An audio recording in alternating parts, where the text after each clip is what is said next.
E agora a gente vai para a economia real, a economia de fato. Aqui é o PIB per capita. Então, você pega o PIB e divide pela população, ou seja, o PIB médio.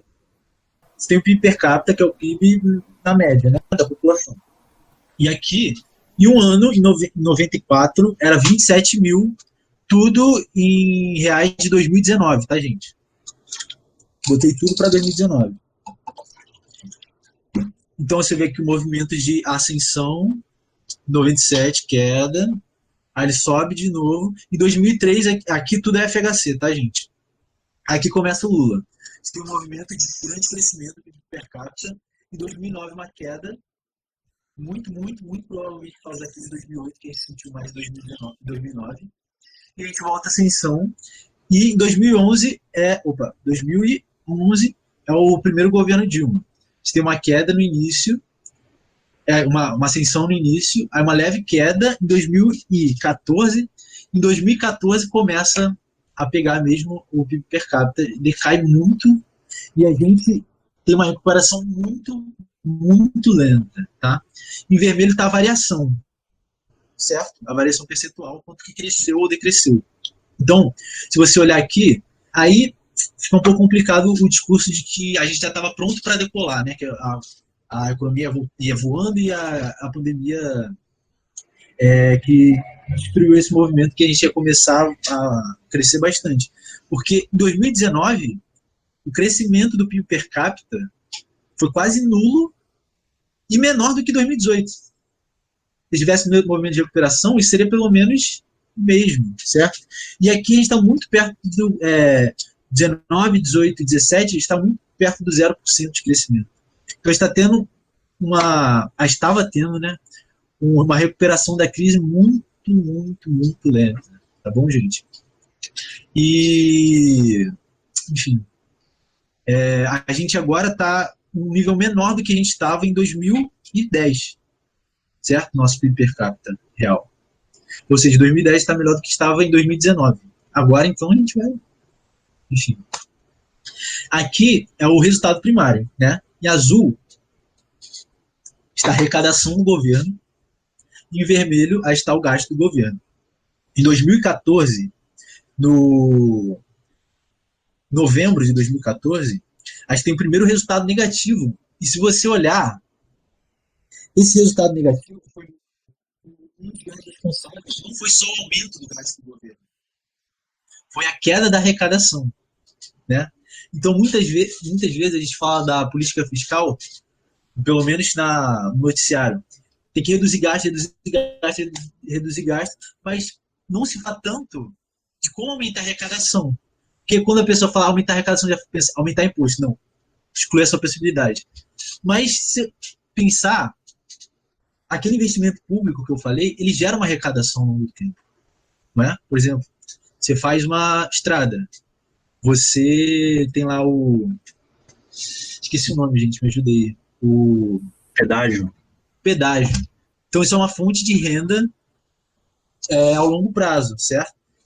Outro exemplo, por exemplo, você contrata pessoas para fazer obras públicas. Você, com uma obra pública, você aumenta a dinâmica da economia da região. Por exemplo, você asfalta uma rua, as pessoas vão se sentir mais propensas a colocar comércio naquela rua que estava asfaltada, que está com luz agora. Você dá saneamento básico para as pessoas melhoram a capacidade de vida delas e a saúde delas, e elas acabam precisando menos do SUS, né? Que elas vão ficar menos doentes.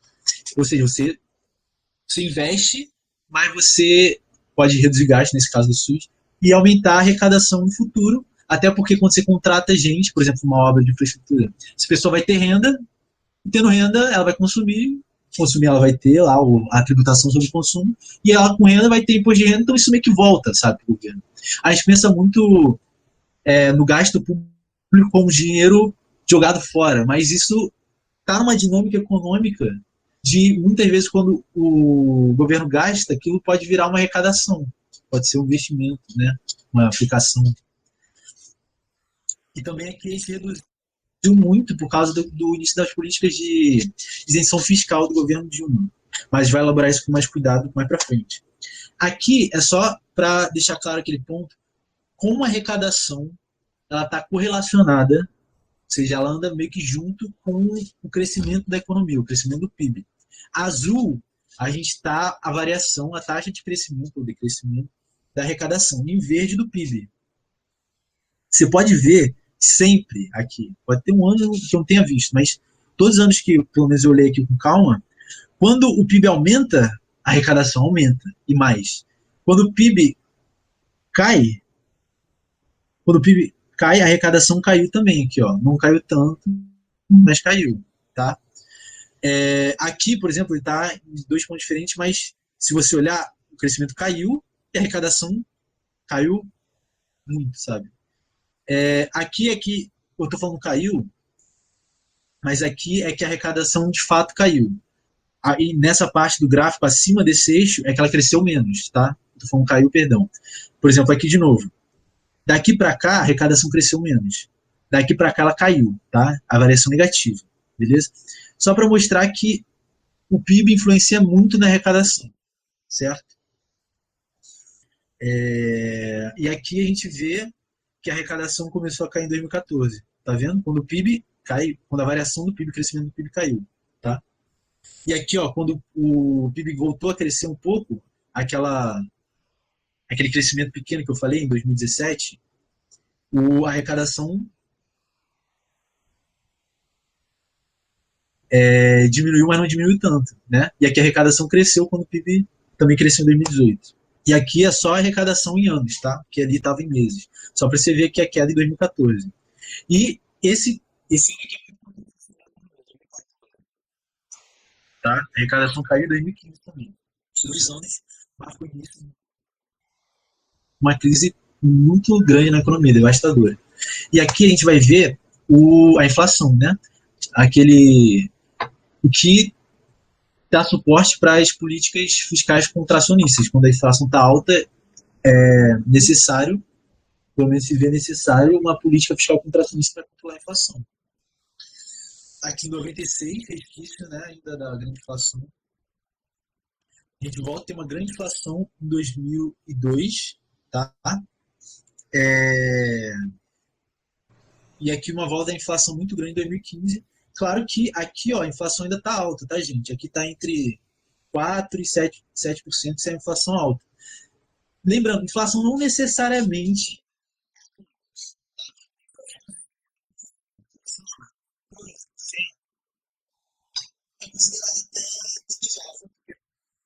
é indicadores que a economia está crescendo. Ou seja, quando a economia está crescendo, uma inflação de 2% é sinal que as pessoas estão ganhando poder de compra e por isso as pessoas estão aumentando os preços.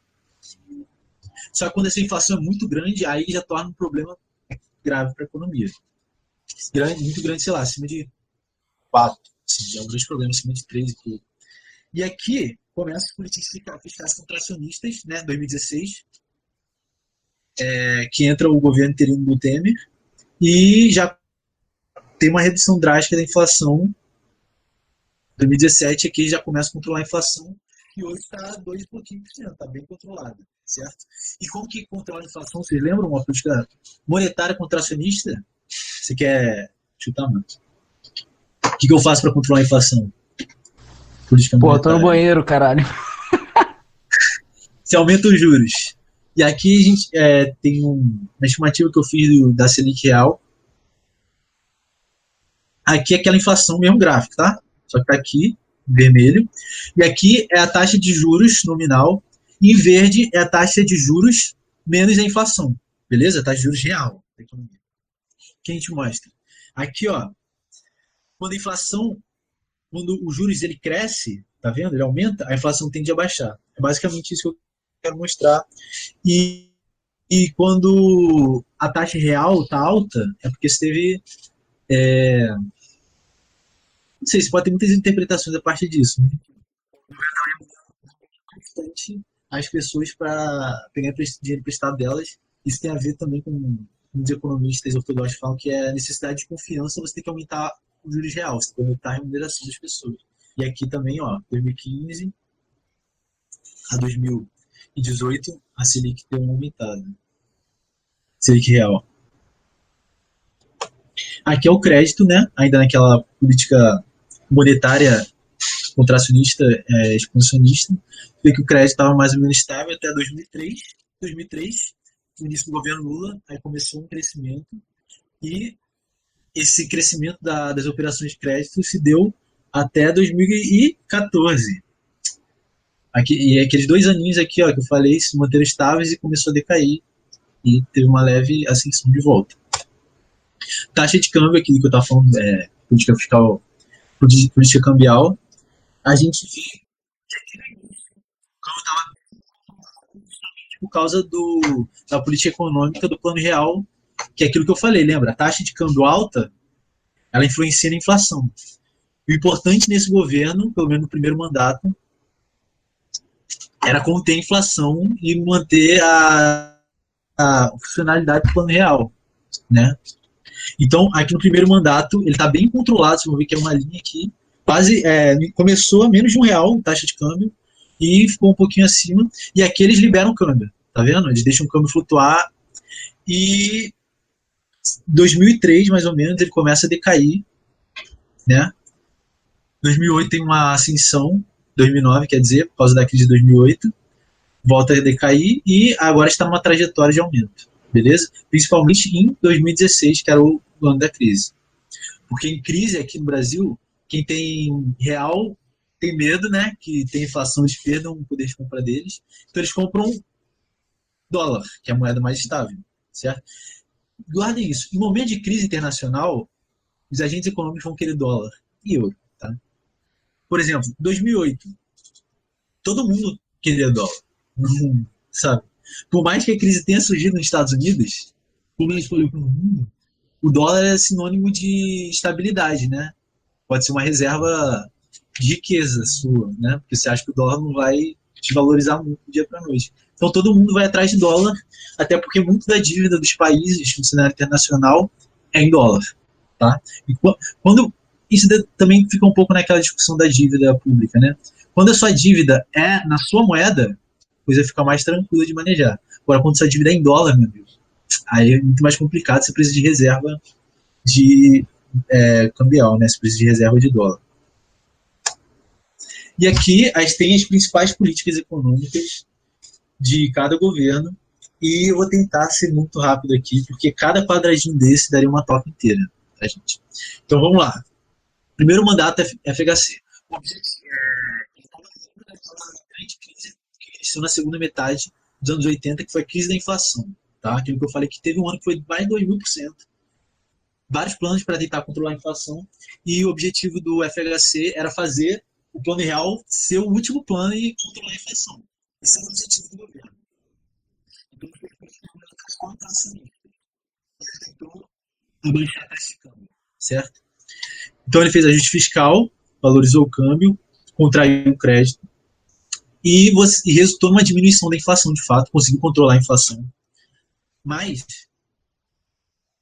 você teve uma fragilidade externa.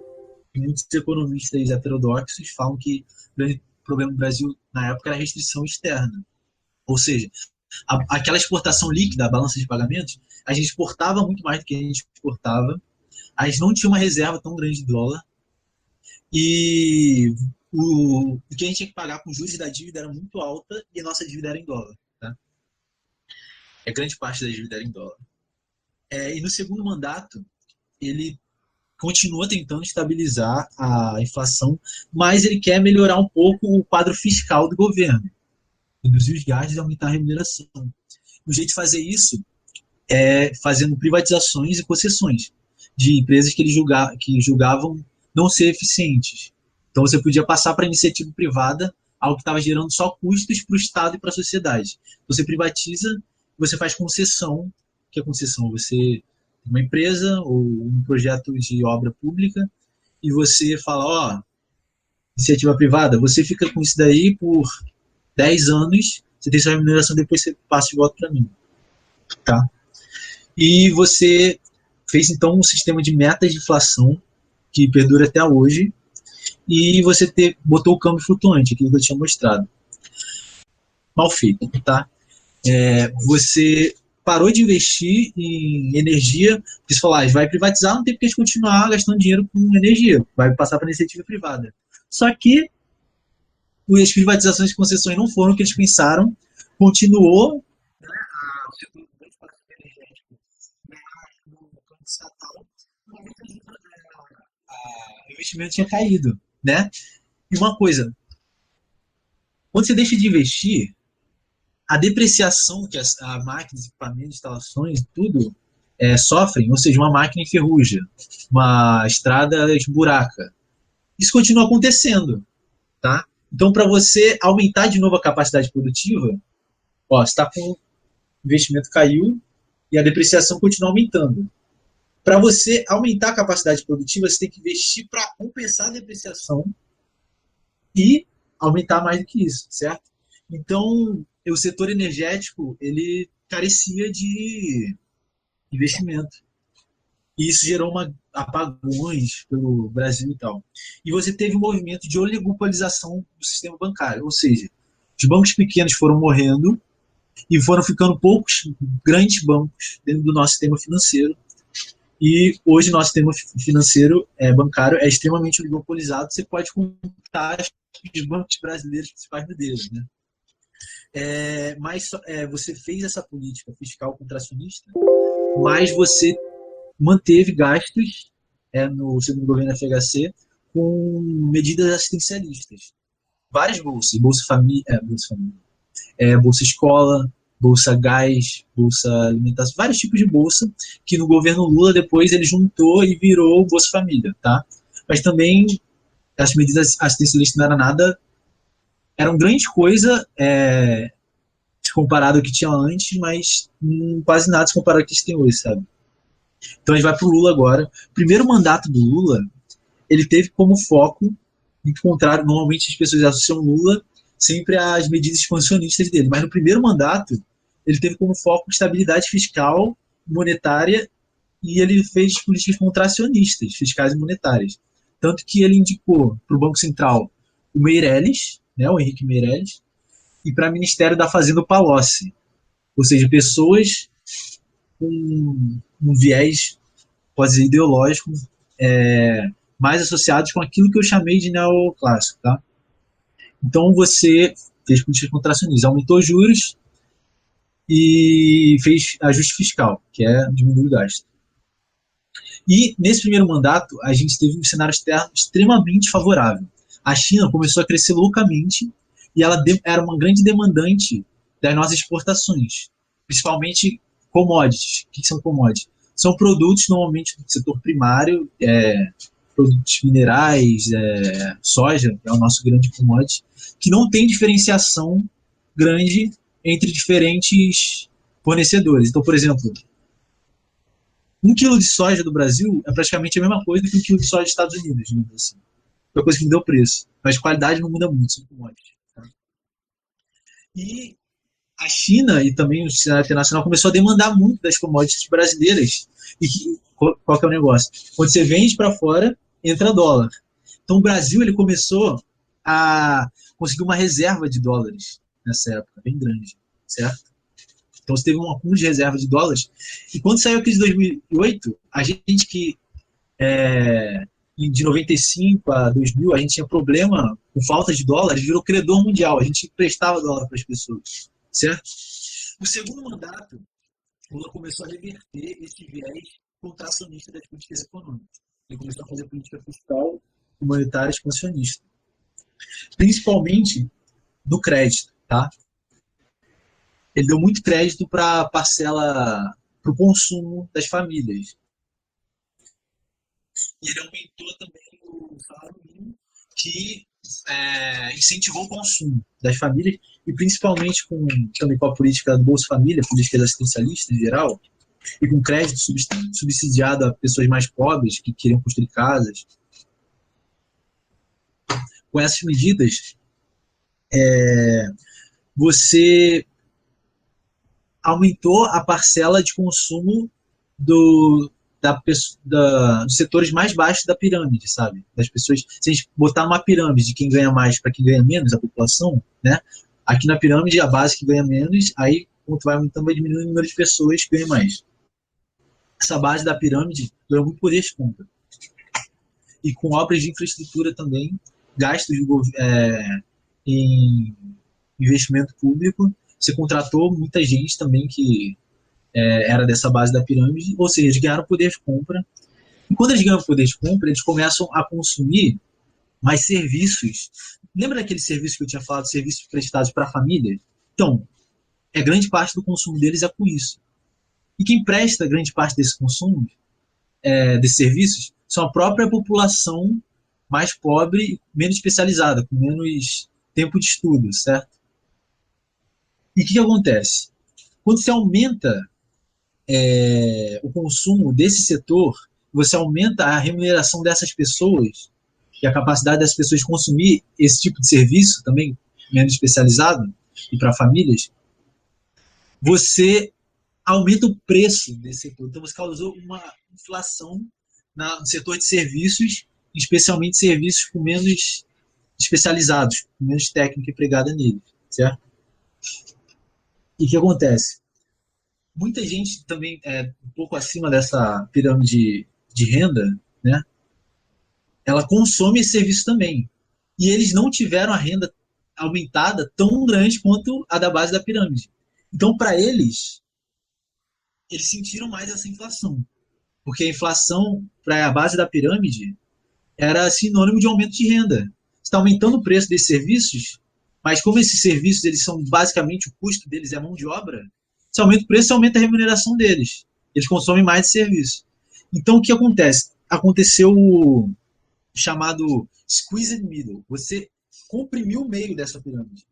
Porque o topo estava ganhando juros desse aumento do crédito das pessoas se endividando, né? Houve aquela perspectiva do Mint que estava crescendo, o pessoal começou a se endividar. E os juros dessas dívidas, desses ativos, iam para a topo da pirâmide. E essa base da pirâmide, ela teve uma remuneração maior poder de compra, um maior poder de compra, e esse meio ficou mais achatado, entende? E muita gente explica o ódio, a figura do Lula e do PT em geral. Claro que teve graves problemas de, de roubo, né? De dinheiro público, mas muita gente explica esse ódio ao PT, à esquerda no geral, por meio dessas bases materiais, sabe? Dessa diminuição do poder de compra dessa meio da pirâmide, se comparada ao resto, tá? Mas também, como a gente viu, teve um grande crescimento do PIB per capita, eles também aumentaram o poder de compra deles, tá? Dilma. A Dilma, ela começa com um projeto industrializante, né? Que ela quer dar um estímulo fiscal para as empresas industriais e ela quer aumentar a taxa de câmbio para estimular a indústria, daquele jeito que eu falei. Só que também não é o Ministério da Fazenda que, de certa forma, põe a decisão final de quanto vai ser a taxa de câmbio. É o Banco Central, que é, de certa forma, dependente do Ministério da Fazenda. Claro que o Ministério da Fazenda tem poder de voto nas decisões do Banco Central. Mas, enfim, ela queria aumentar a taxa de câmbio e reduzir os impostos para os setores industriais. Só que o que foi acontecendo? No primeiro momento, ela substituiu a política monetária contracionista. Desculpa, gente.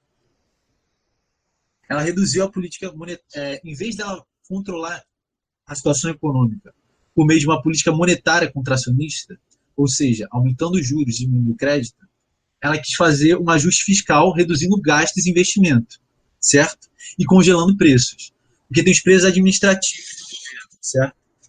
Por exemplo, pela Petrobras, você manipula o preço você pode editar o preço da gasolina e da energia, são chamados preços administrativos que o governo ele influencia nesses preços, tá? Então ela tenta congelar esse preço para conter a inflação e fazer um ajuste fiscal reduzindo o gasto público.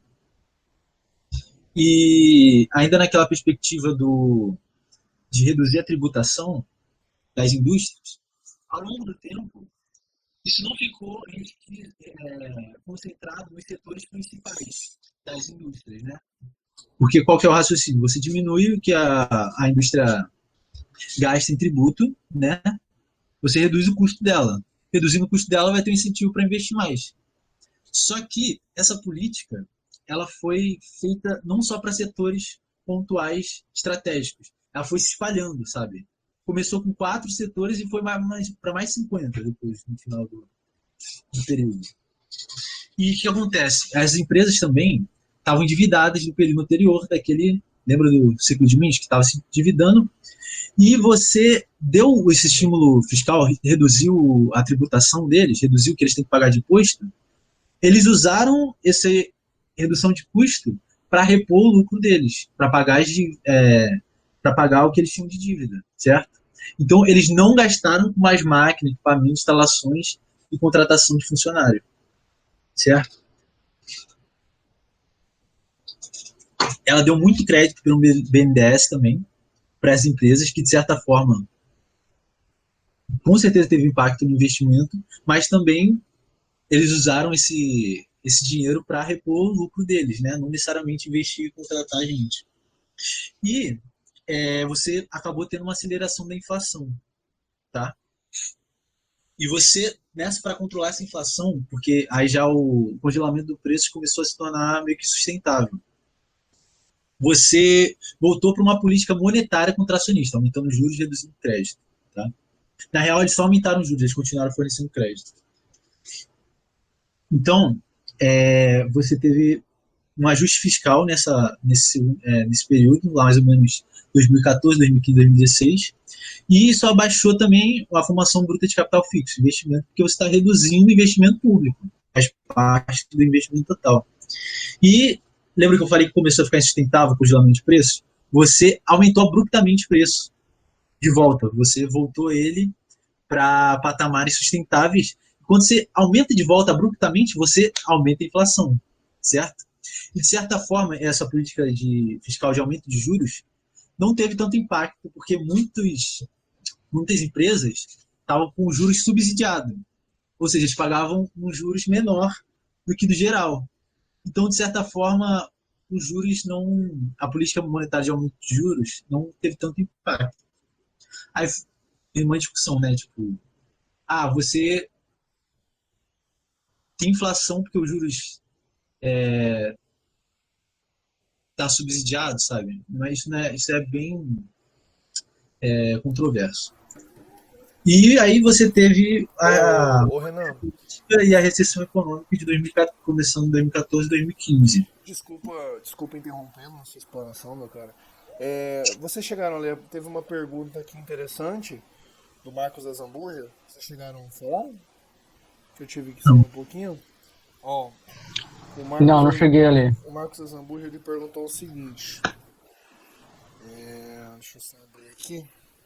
Ele perguntou assim: Renan, há possibilidade de ocorrer uma crise de moradia aqui no país parecida com o que aconteceu nos Estados Unidos, com 20 milhões de pessoas lá correndo risco de serem despejadas?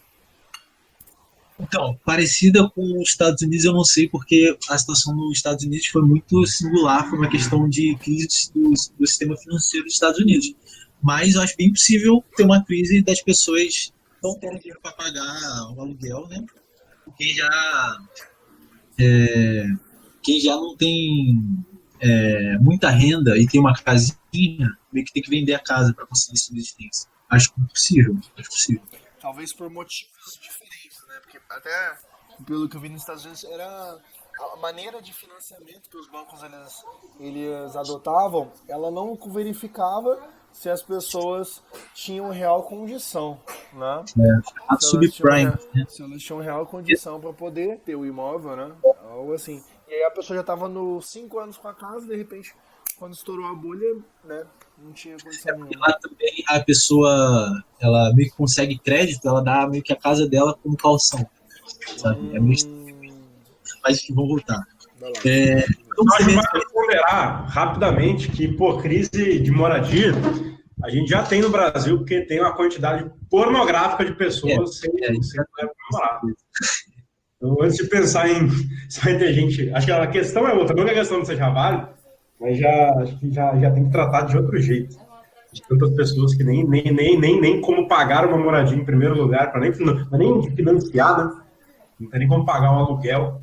E você acha que isso pode se alavancar, Patrick, nesses tempos agora? Por causa da própria pandemia? Se a gente tem uma classe baixa que tá tendo a renda prejudicada, né? Teve uma proposta eu não sei se, eu acho que não foi em forma de PEC, foi, enfim, não sei se foi uma emenda, se foi alguma coisa, enfim, algo que tramitou no Congresso Nacional para impedir os despejos por um tempo durante esse tempo de crise. E ao mesmo tempo vem dois lados, e que são dois lados, não vou dizer que os dois lados estão errados, né? Porque, bom, de um lado vai ter pessoa que não vai conseguir pagar o aluguel, né? E de outro lado, tem pessoas, mesmo assim, pessoas pequenas, sem pensar em grandes empresários, pessoas que vivem de renda, que tem 15, 20, 30 casas que eles alugam, pessoas que têm uma casinha que aluga e que tem uma renda significativa que depende disso, essa pessoa não pode despejar o inquilino, ela perde um poder de barganha. Eu realmente não sei como resolver essa situação, né? É uma questão que deve ser bastante ponderada com isso. Mas certamente tem muita gente hoje que não está conseguindo pagar os próprios aluguéis. E a renegociação de valor de aluguel para um valor mais baixo hoje já é um fato, né? Tem muita gente que o aluguel para valor mais baixo, mas pelo que eu tenho observado nos trabalhos, eu não faço trabalho quantitativo, né, só qualitativo. Então, pelos diálogos e tudo mais, conversa com vídeo, algum trabalho e tal, a maioria dessas pessoas que conseguem negociar são pessoas que alugam de uma pessoa física. E já ou que aluga de uma imobiliária pequena. Já esses aluguéis que são feitos com grandes empresas são muito mais difíceis de serem negociados. E que aí vem naquela mesma discussão de antes. Esse empresariado que, tipo, vai ter gente que está preferindo deixar a gente sem casa. Tipo, ele podia estar alugando essa casa, ele aluga por, sei lá, R$3.000, que é uma casa maior, ele podia alugar 2, alugando uma casa 1.000, podia estar alugando 800. Esse cara prefere deixar a casa vazia por um motivo político, de querer cobrar mais, de querer cobrar aquele preço. E vai ter gente sem casa por isso, né? É uma questão seríssima. Pode me empolguei aqui. Não, maravilhoso. E aí a pergunta aí, tá, Marcos? Se tiver algum outro apontamento, também pode colocar nos comentários que a gente vai estar debruçando aí. Beleza. Manda ver. Então, enfim, só voltando, então a gente tem essa recessão econômica, essa crise, que começa em 2015, 2014, e você tem perda de arrecadação do governo e, com isso, um déficit público. Falei. Não, que o Marcos falou que tá acontecendo essa crise nos Estados Unidos, na verdade. Ah, tá. Você estava falando de 2018. Não sei se... Desculpa, minha cabeça estava ainda nessa época. Mas, vamos lá. Aí o Temer, ele tem uma política monetária contracionista para tentar controlar a inflação e combater a crise, naquela perspectiva do que eu chamei de neoclássico, você aumenta os juros e diminui o crédito, né, para voltar as coisas no equilíbrio e retomar a confiança do empresariado e de quem investe. Mas só que, de certa forma, se você analisar quantitativamente, você tem uma política fiscal dúbia do governo Temer. Por quê? Ele fez corte no investimento público. Aqui eu estou falando do início, tá? Estou meio que em ordem cronológica. Corte no investimento público, assim que ele assumiu o governo interino, mas ele aumentou muito as verbas parlamentares, né? Mas pode dizer que é para conseguir apoio, né, no legislativo. E as metas de inflação, o último ministro da Fazenda que ela colocou durante menos de um ano era o Nelson Barbosa, tinha estabelecido uma meta desculpa, inflação não, uma meta fiscal. O governo Temer aumentou diminuiu a meta fiscal, digamos assim, né? O resultado primário diminuiu o Temer dessa meta. Começa uma onda de reformas, defendendo a plena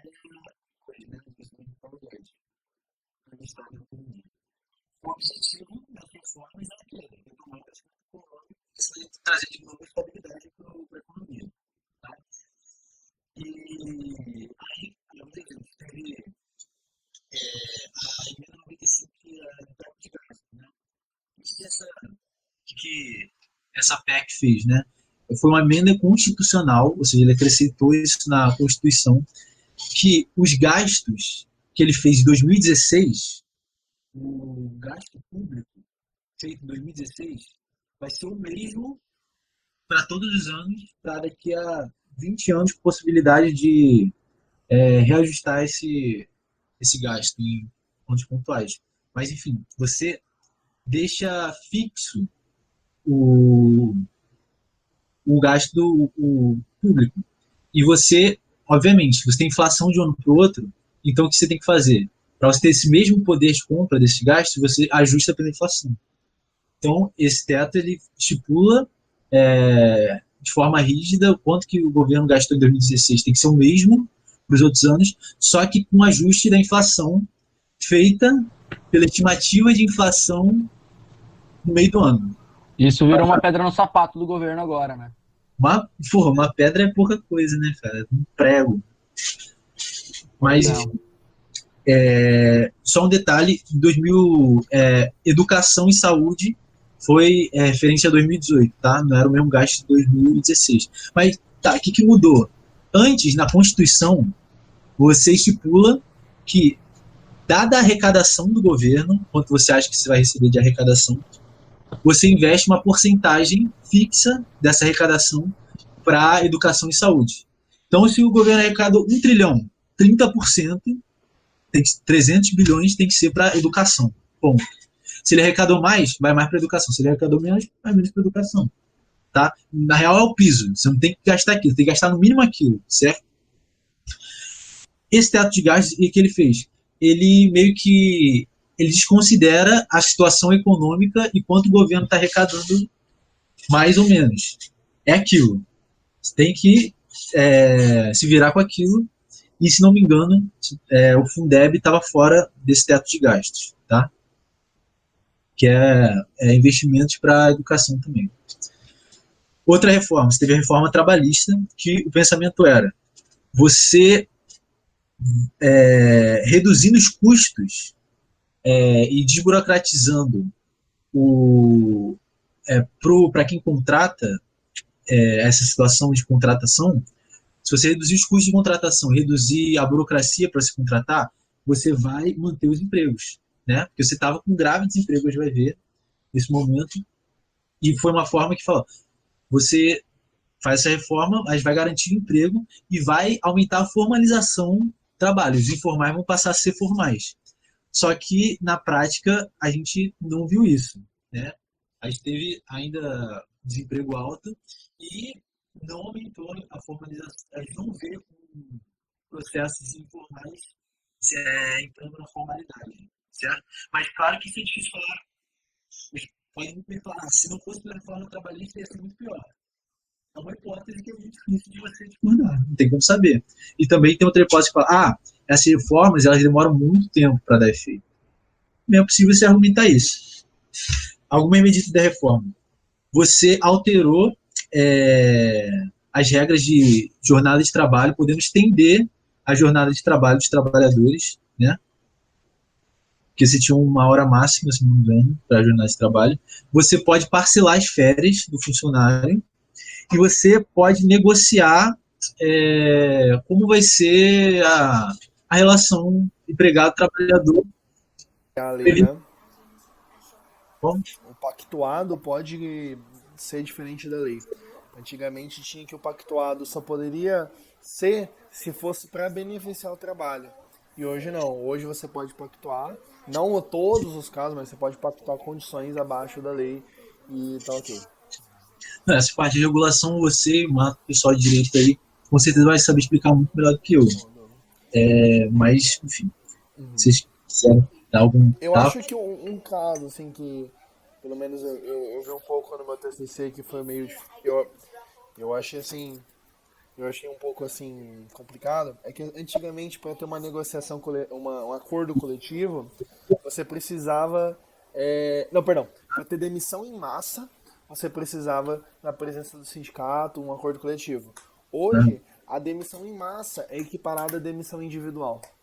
Ou seja, realmente, o empresário é muito mais simples, tá ligado? Ele vai falar assim, eu vou fazer uma demissão, tipo, vou demitir aqui 30 funcionários.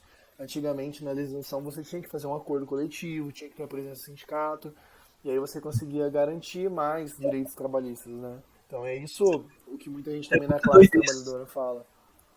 Porque a retórica era você preservar emprego, e você faz uma medida dessa meio esquisita. Né? Exato. Essas medidas monetárias contracionistas, aumento dos juros, elas conseguiram ter efeito de queda da inflação, tá?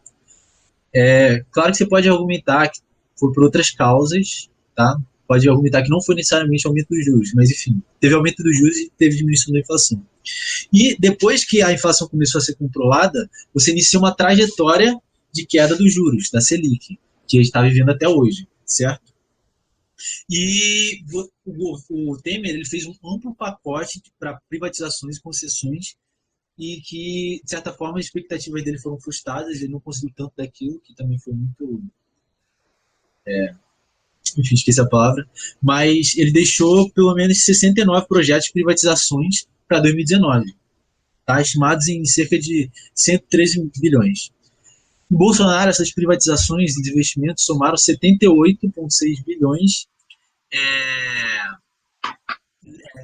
levando em consideração o custo de algumas privatizações e investimentos que foram feitos agora em 2020. Tá? Então, no setor de energia, só exemplo, teve a Amazônia de Energia, a CEAL e 75% das usinas de Uirapuru, que era da Eletrobras. Tá? Você, na questão de logística e transporte, você teve vários aeroportos da Infraero e terminais do Porto de Santos. E na parte de petróleo energético, você teve os campos de petróleo da Enxova e você fez leilões desses campos, tá? E a TEG, a BR Distribuidora, é para 2020. Eles fizeram um contrato e estimou 18 bilhões que foram considerados nesses 78 que eu falei. Você fez a política fiscal contracionista, certo? Reduziu o gasto público, reduziu o investimento público. Vamos falar agora especificamente das políticas fiscais contracionistas. Reforma da Previdência, certo? Você reduz o gasto do Estado com gastos obrigatórios, no caso da Previdência. Aí, vocês provavelmente não sabem falar melhor que eu, mas você mudou a idade mínima, né? De homem para 60 para 65 e de mulher de 55 para 60. Você aumentou o tempo de contribuição que você precisa para você conseguir sua Previdência. E você fez alterações na alíquota de INSS que, de certa forma, pode-se dizer que foram mais progressivas. Aí já é discutível também.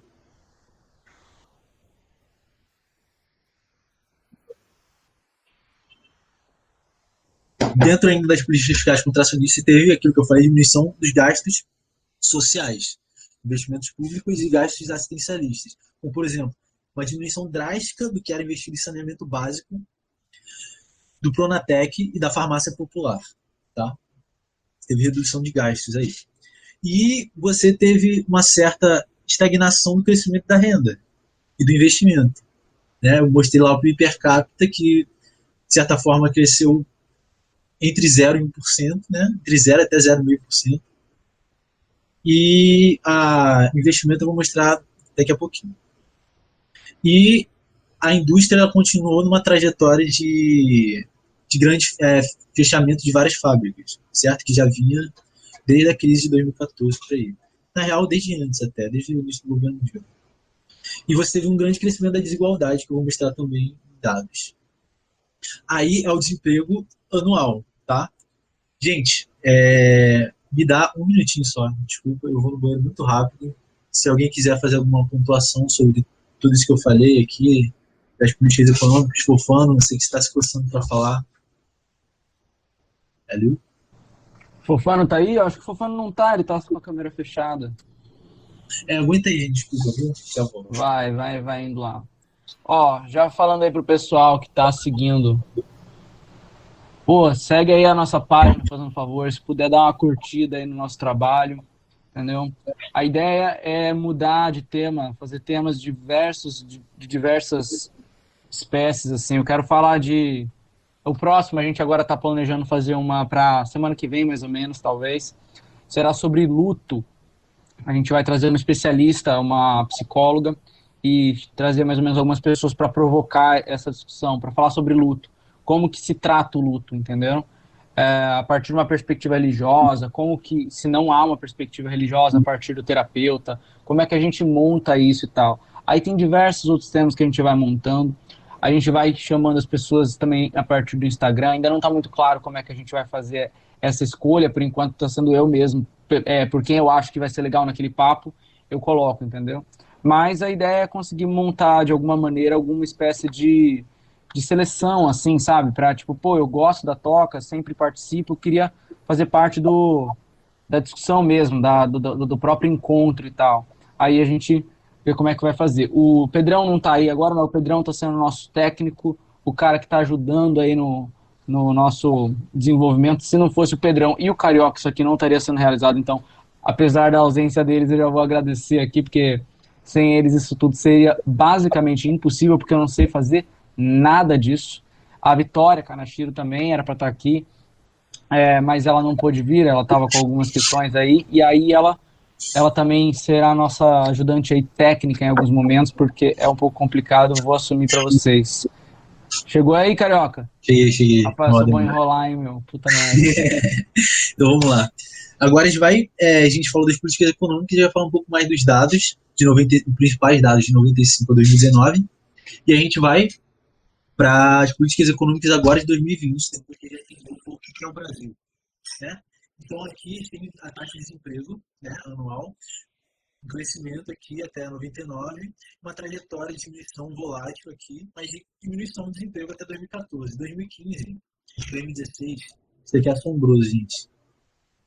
Um aumento absurdo da taxa de desemprego, chegando a 12,5%. Isso daí, gente, é muita coisa. A gente começa a decair, só que agora a gente voltou, como a gente viu no gráfico de desemprego do início desse PowerPoint.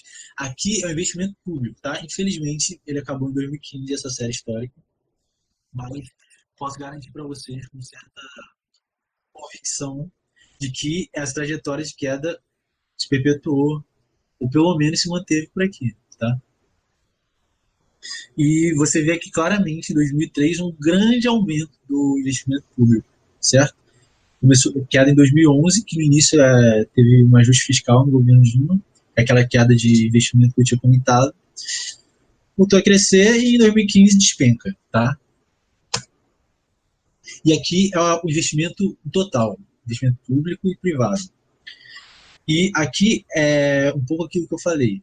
Vamos olhar primeiro só para o investimento no total. Aqui é em bilhões, tá, gente? De 2019. Então você tem aqui a trajetória de crescimento, uma leve caída até mais ou menos 2005, por aí, né? Que no início, lembra, do governo Lula começou um ajuste fiscal, e a partir de 2005 ele começa a aumentar. Queda em 2009, né, com a crise de 2008, volta a aumentar.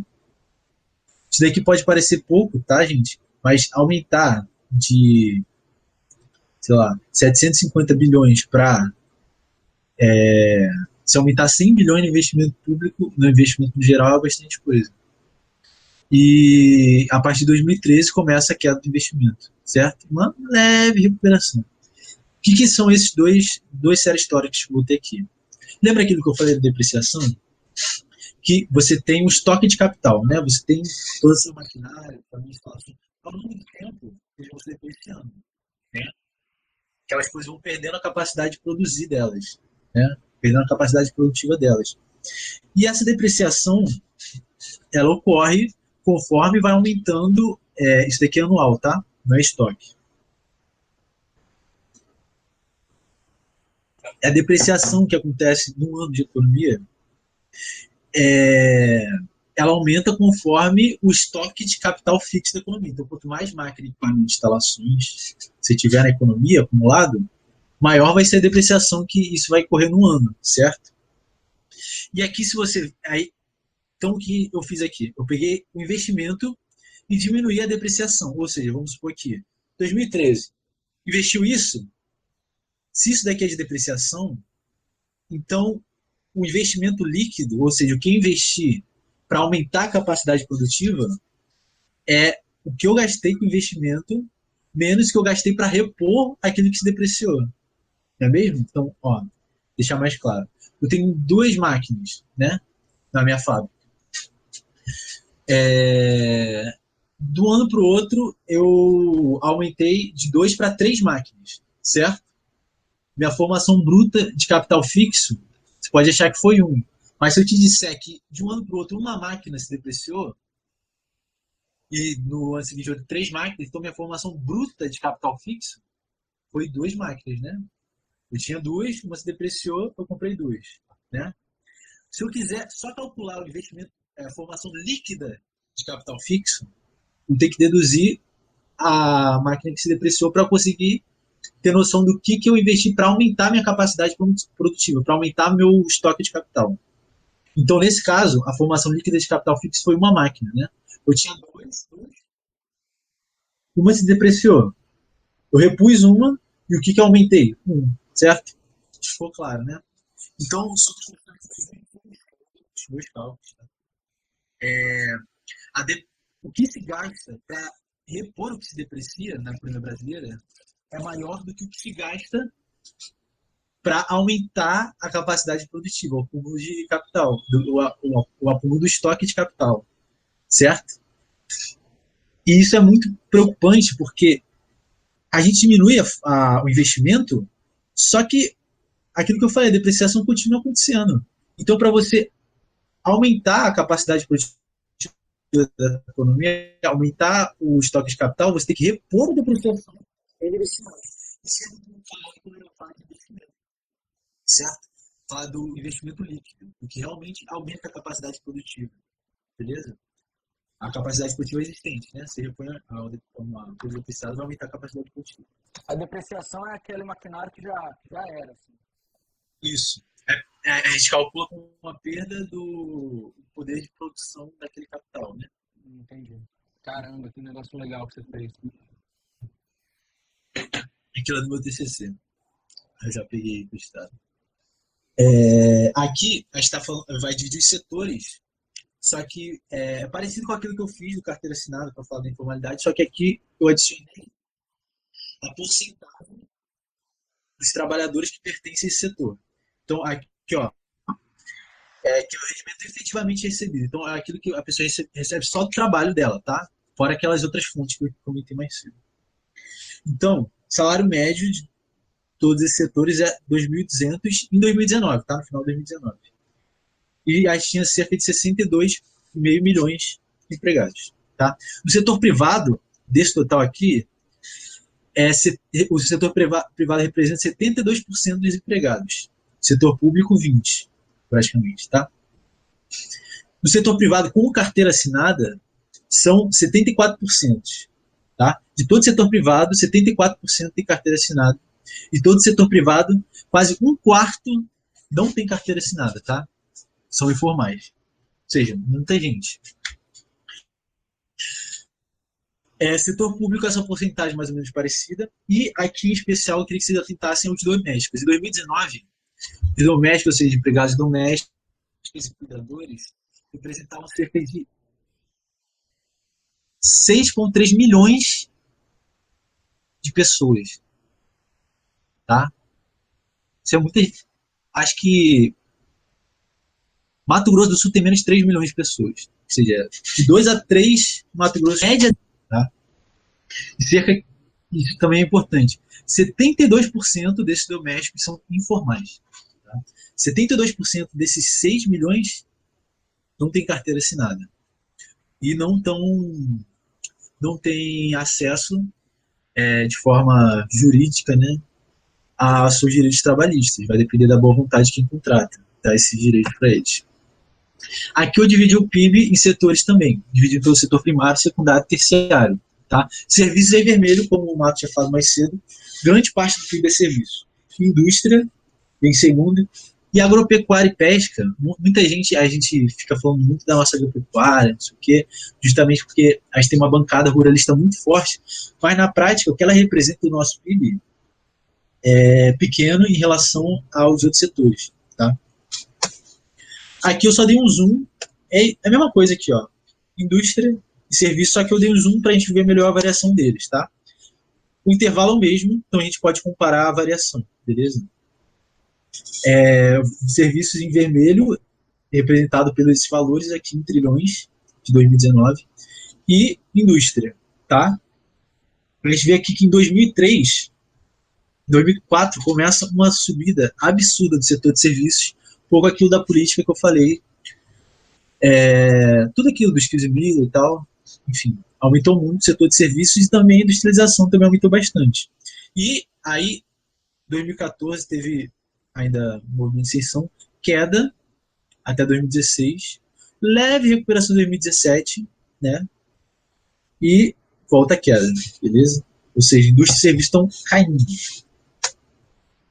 Aqui é indústria. Você separou a indústria do setor, você separou indústria de transformação. Construção civil, lembra que eu falei da sistemas multinacionais? Eles colocam a construção civil como da indústria em extrativa em vermelho e de infraestrutura básica em amarelo. Isso daí é saneamento básico, iluminação pública, tá? Só para mostrar que indústria de transformação é a grande maioria da indústria total, tá? Depois vem construção, teve grande queda em 2014, e aqui a infraestrutura básica e extrativa, eles meio que oscilam entre quem que é o maior. Serviços, mesma coisa. Verde aqui é a maior parte de serviços, que é a parte de serviço público e assistencial. O que é isso? Saúde, serviço com saúde, serviço com educação pública, no caso, administração do Estado público, certo? Essa é a maioria de serviços e grande maioria aqui, ó, 2019, tá vendo? Depois a gente tem o comércio, que a partir de 2004 aumenta muito acima das outras. O comércio aumenta muito. Aquele setor de serviço, aquela funcionado no setor de serviço do governo Lula que eu comentei. Mobiliário depois, intermediação financeira depois, tá? Aqui eu peguei os dados do Cadastro Central de Empresas para a gente analisar o salário médio dos setores de 2018, só que eu passei para valores de 2019, tá? Pela inflação, para a gente ter uma noção melhor do poder de compra desses salários e a porcentagem de trabalhadores nesse setor. Um detalhe importante é que eu acho que o Cadastro Central de Empresas, ele está relacionado, ele quantifica os empregadores formais, tá? Eu acho que é isso. Então, os formais podem não estar dentro dessas porcentagens que eu falei. Mas, em 2018, o setor primário, pelo menos formais, era menos de 1% de todos os trabalhadores. Quem trabalha lá representa menos de 1% total. Tá? Setor secundário, a indústria de transformação é 16%. A gente normalmente não fala muito de indústria aqui no Brasil, da importância dela, mas ela emprega muita gente, e se você olhar, o salário médio dela é alto, tá? Aqui é menor do que a da indústria extrativa, mas a indústria extrativa é menos de 0,5% total. O que eu quero falar aqui, com esse slide aqui, a indústria de transformação é muito importante para a economia, vários pontos, mas nesse caso, porque ela emprega muito e ela dá uma remuneração boa para quem ela emprega, tá? Em média.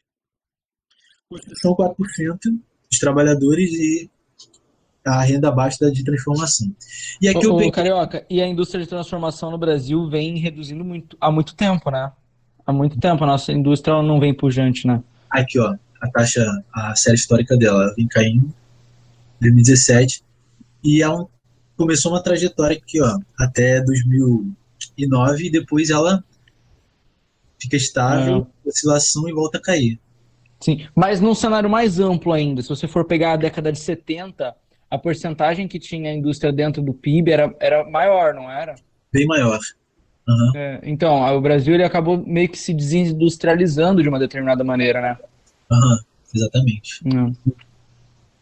Mas isso dá para outra toque também. Pra caramba. Mas, ó, setor terciário, eu peguei os principais, os que mais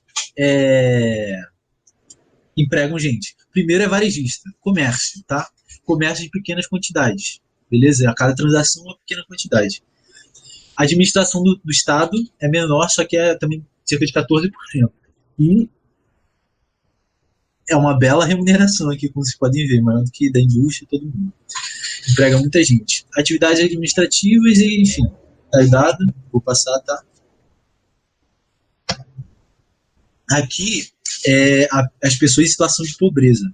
Esse dado é do Banco Mundial e ele pega um valor em dólares referente a 2011 por dia. Aí eu passei por mês e passei para reais de 2019, tá? Então, pelo meu cálculo, as pessoas em situação de extrema pobreza recebem por mês R$ 132, tá? Desculpa. Pessoas em extrema situação de pobreza recebem menos do que R$ 132, tá?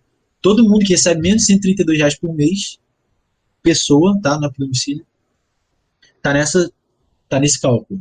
Extrema situação de pobreza. Em situação de pobreza recebe menos do que R$ 380 por mês, valores de 2019. Aqui a gente tem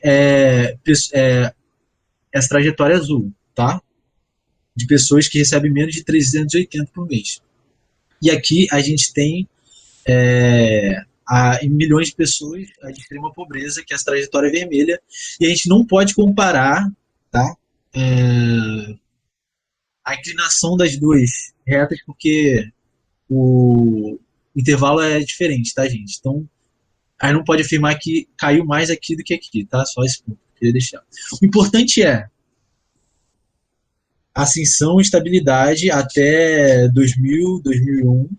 Governo Lula, 2003 aqui, queda abrupta, tanto em pobreza quanto extrema pobreza. Em 2014, começa a crescer e uma leve queda em 2018, tá? Não tem dados para 2019.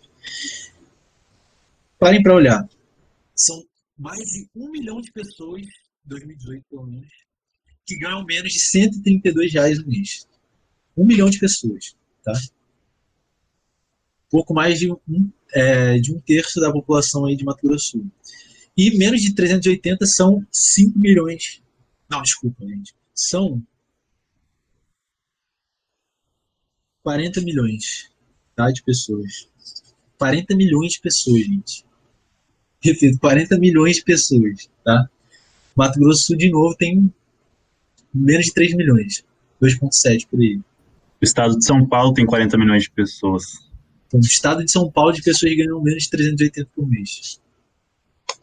Isso é mais que muito país. E aqui, esse slide é para falar da desigualdade no Brasil. O índice de Gini, ele é um índice que tenta quantificar a concentração de renda, tá, gente? Então, como que esse índice é pensado? É valor zero. Valor zero, se todo mundo, hipoteticamente, do país ganhasse a mesma coisa, exatamente a mesma coisa, seria zero. Se todo mundo ganhasse, se toda a renda fosse concentrada em uma pessoa, ia ser 100. Né? Então, quanto menor o índice de Gini, menor a concentração de renda. Beleza? O índice por si só não diz muita coisa. Ele diz bastante coisa quando a gente compara com outras datas ou com outras localidades, outros países. Então, tá. O importante é você olhar aqui, estava em trajetória de queda, uma leve ascensão, e em 2015 ele voltou a aumentar. Tá? Opa, desculpa, gente. Se a gente olhar agora a desigualdade de renda entre cor de pele, né, etnia e gênero. Aqui já são... o Gini é o dado do Banco Mundial e essa outra parte, esse quadro aqui, é do PNAD, de 2019. Tá? Então, a renda habitualmente recebida pela população em idade ativa, ou seja, populações acima de 14 anos, e não só a renda do trabalho, é a renda geral, tá? Que eles recebem de todas as fontes. A média era de 2.300, tá? No Brasil todo. Da população branca, 3.000. Da população parda, né? Porque o IBGE ele separa brancos e negros, e dentro dos negros a população preta e parda, tá? Então a parda, 1.700, ou seja, R$ 200 praticamente a menos do que a branca, e a preta, 1.670. Tá? Então você vê que, na média, a população negra, no geral, ganha muito menos que a branca. E agora, entre homens e mulheres. Homens, em média, ganham 2.550, e mulheres, um pouco menos de 2.000. Né? E em 2019, os 5% mais ricos também na penagem contínua, ou seja, você separa a população dos domicílios, dos 5% dos domicílios que ganham mais. Todos os domicílios que ganham mais, pega os 5%, separa. essa renda desses domicílios era equivalente a quase 30% da renda nacional, tá?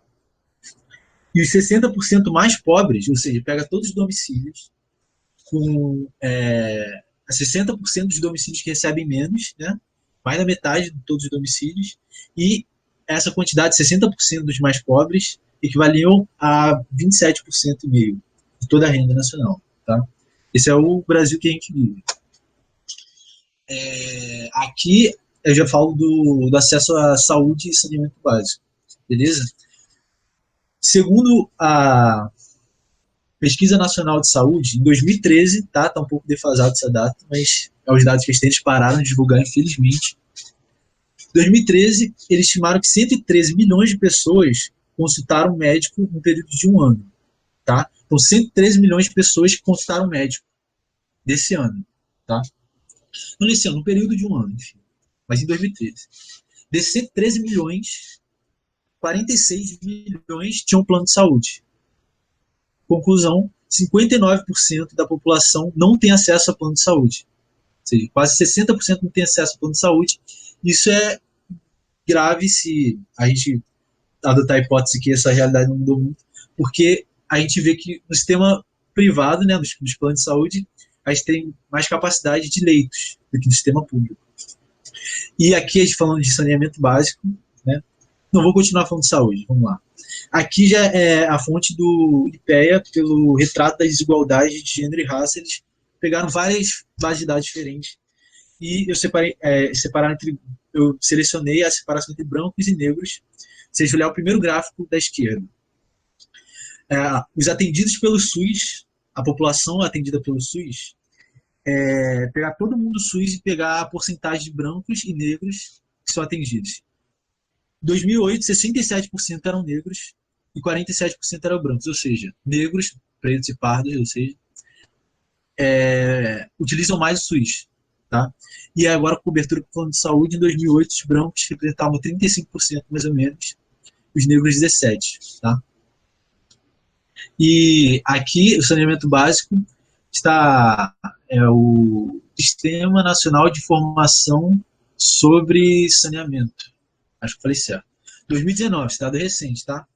Isso daí é bizarro, gente. Estimou que 16,5% de todos os domicílios não tinha atendimento de água. Não tinha água na casa, não tinha essa história de abrir torneira e sair água, não existe, sabe? Sinta-se privilegiado por você ter uma torneira em casa. 16% não tinha. E lembra, gente, a gente tem mais de 210 milhões de habitantes. 16% é gente pra caralho. Tá? Então, se a gente pegar só então os domicílios com água, né? Exclui todos aqueles que não têm água. Vamos pegar só os domicílios que têm acesso à água. Desse total, 42% não tem coleta de esgoto. Tá? Então, desse domicílio que tem água, 42% não tem uma descarga em casa. É isso. Gente. E aí você fala, como que Isso é muito absurdo. Hã? Isso é muito absurdo. Isso é desproporcionalmente absurdo. Eu vou lembrar que em 2019 o governo reduziu muitos gastos para o saneamento básico. Cara, que é isso? Como se faz isso? E até essa questão da 59% da população sem acesso a plano de saúde reitera ainda mais a defesa do SUS, né, cara?